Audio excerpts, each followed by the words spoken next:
Wheel of Fortune and the Seven of Swords. There's an ending to this. There's a good ending to whatever this is. Look at this. There's a man that's fighting a beast that he feels is way bigger than himself. Futility, right? Lots of fighting, lots of trickery, lots of sneaky behaviors, tricksters. They're very, very aggressive. But this person is still standing there. He has this white aura around his head where it's giving me like, it doesn't matter what you're standing up against. If you have the right mindset and you stay true to it, it's strong enough. And then we have this other little man here. I haven't really even noticed that on this card, on the Wheel of Fortune. And that person is very proud. They have like a proud stance of how they ended this scenario for the better. There's good fortune here with this. 1, 2, 3 on the clock. So there's a lot of moving, progressing forward. The moon comes out. Look at this. So with the moon, it's all about intuition. Intuition, the high priestess kind of energy where you're staying in tune with what's going on inside, right? You see how she has a whiteness to her around her skull. So they both have a white aura around their skulls, which is like giving me like, if you stay true to yourself, things will work out. The Wheel of Fortune it's kind of like giving me like that old game show, Wheel of Fortune. Oh my God. I think, and then they spin this thing and it's clicking and it's clicking and it's getting slower and slower, and the anxiety of like getting slower and slower and slower, and then it finally clicks on its place, and it could be good or bad. Sometimes you have a windfall and sometimes it's just like, womp womp, but this is giving me windfall. This is giving me like, it's going to click into a really successful, fortunate place. This man feels fortunate for listening to himself or herself, right?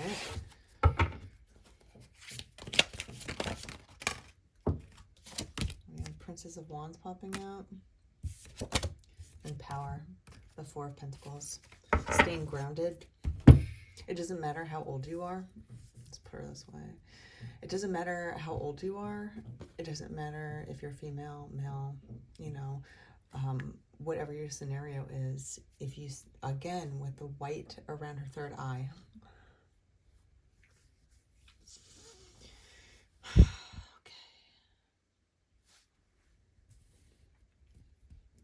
It's really difficult to just listen to your truth before a big monster that knows how to be snaky and mischievous, right?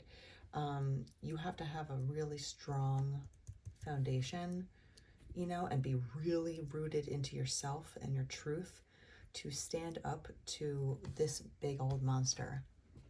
You have to be super in tune with yourself. Super in tune with herself. She has a crystal going to her third eye. This Princess of Wands is vibrant. She's very, very pretty, She has very long, flowing hair, and it's not about the prettiness of her, but it's part of her. She's feminine. She's a goddess, and the reason why she's a goddess is because she listens to herself, and you see that there's like a tiger in her hair, so she's fierce, right? She's a very fierce soul. And fierceness can come in a lot of different shapes and sizes, colors, ages. It's not about the look of a person. It's about the fierceness that makes them beautiful. People's personalities make them more good looking after a while. Like you can have a typically good looking, person, and they're like, yeah, they're gorgeous, but there's nothing registering behind the eyes, and then you can have like a regular looking person that's cute, and as soon as you know who their personality is or what their personality is, who they are as a person, they become gorgeous to you, because it makes them gorgeous, and the way that you become this white energy, again, listening to yourself. your intuition, being authentically you. What does it mean to be authentically you? It's okay to be weird with whatever your thing is. You don't look for the outside, what is it? Acceptance, you know, like you're not looking for other people to accept who you are. You just are, and that's what makes you this tigress, right? Being grounded in yourself. That's what gives you power. It has it on the card, power. You know, there's a very powerful energy to you when you stay true to inside, right? You can face all different types of things when you stay true to yourself, and that's how you gain this ultimate culmination of the Wheel of Fortune, right? Being proud in your pursuits and being proud that you listened to yourself, even if you had no one else around you to accept what you were saying. The Sun. Oh my God. The Sun and the Nine of Cups. Dude. Two happiness cards, you know, popping out together. And Temperance. It's all about balancing good and evil. So she's like, I got this. You see her hands? She's very like, this person, you could be very creative, right? And you could be very in tune with yourself, and you know how to grow that energy, and that's what keeps you strong. You know, this person knows how to balance good and good and evil, good and bad, you know, all the opposites, because we live in a dualistic binary kind of world, you know, in certain aspects. But the Sun and the Nine of Cups, two happiness cards, like literally the most happy card coming out with the Sun, and happiness with the Nine of Cups of getting all your wishes fulfilled. Like this is the card. These are two cards right here that are undeniably happy. They're undeniably saying like you won the jackpot, or you're literally going to be so freaking happy with the outcome.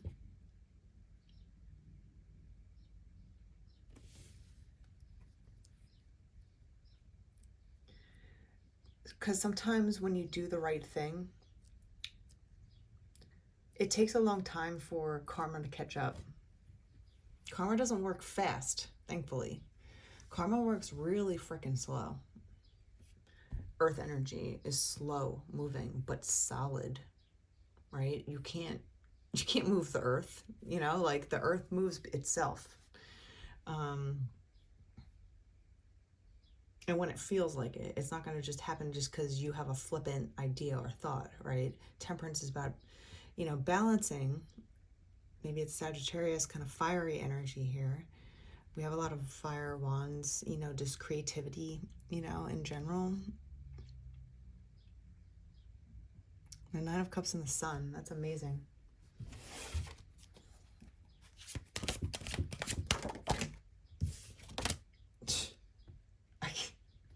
The Two of Cups. And what else? The Two of Pentacles. Change. Wow, I just got chills. I just got a lot of chills. And what's on the bottom of the deck? Oh boy. The Emperor.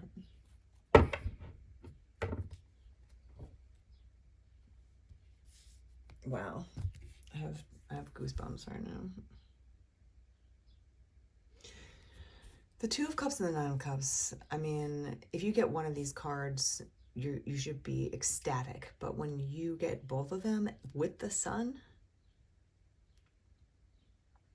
honey, love and happiness, you know. But this is like real love, where you're not. This is gonna be someone that you hold on to forever. Like you see these two embracing, like they almost become one because they are one.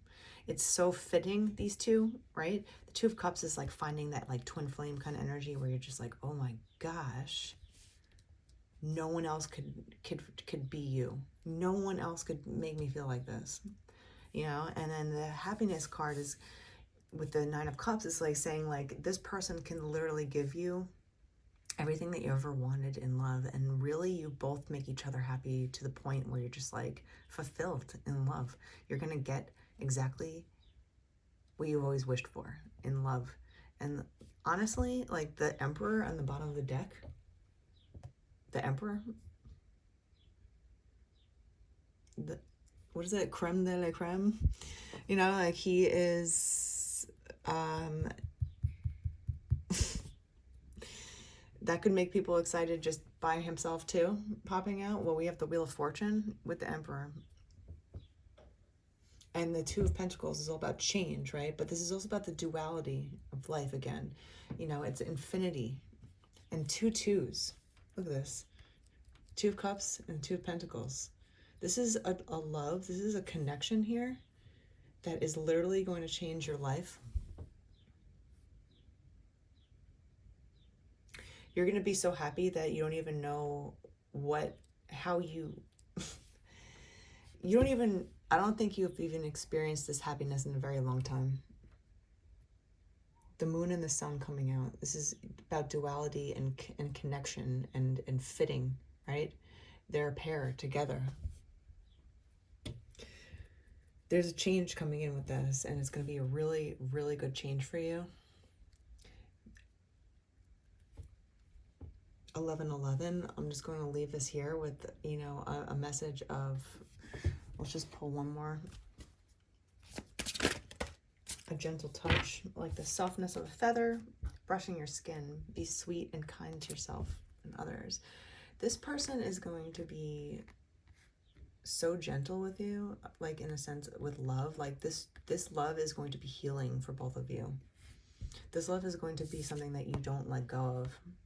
This love is going to literally make you so happy and actually receive the love that you've always felt like you were looking for. Lots of swirling, lots of infinity and energy here. The sun, the moon coming together, the Wheel of Fortune.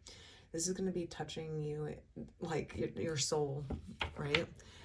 It's just going to like warm up yourself. And once you feel the warmth on your skin from this person, once you hug them, you know, and actually feel their embrace, you're never going to get that feeling out of your cells again. Like it's going to be ingrained in your body, and you're going to almost reconnect with something that you haven't felt in a very long time, a very spiritual connection. With an Emperor, I mean, go play the lottery.